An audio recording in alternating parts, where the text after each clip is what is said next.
Hi, I'm Martha Schwant. I'm in the Student Success Center and my job title is Learning Services Specialist.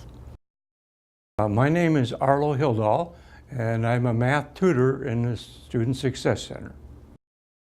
Okay, my name's David Briggs. I'm a writing assistant in the Student Success Center. I also teach part-time here on campus. I teach college prep writing to first-year students. I'm Donna Thompson. I work in the Success Center and I'm the office associate and also the tutor coordinator.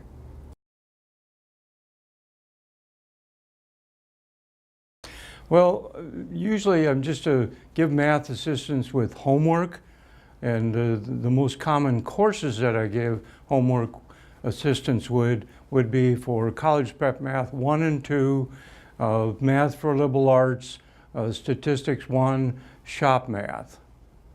My schedule is, I'm part-time, and my schedule is from 11 to 3, Monday, Tuesday, Wednesday, and Thursday. I am not here Friday.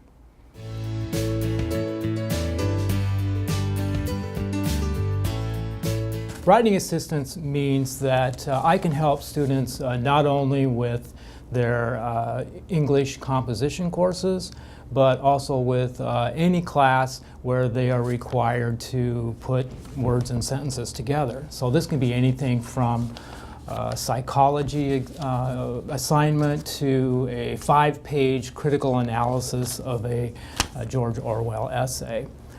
Sometimes I have students come in who bring in an assignment and they'll say, I have no idea where to start with this. So what I'll do is I'll sit down with them, we'll go through the instructions word by word and come up with a strategy together to help them get started on that project.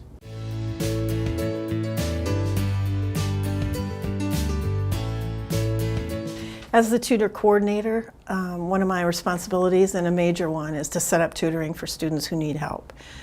They can fill out an application online at our webpage, or they can come to me and I'll help them fill out a paper application to be tutored.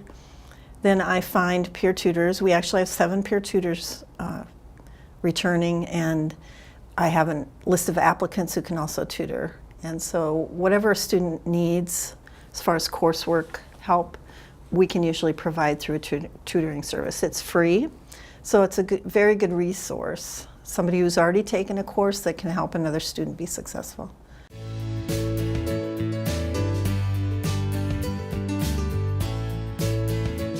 Learning Services Specialist works with students who need accommodations or accessibility due to a learning, a physical, or a mental disability.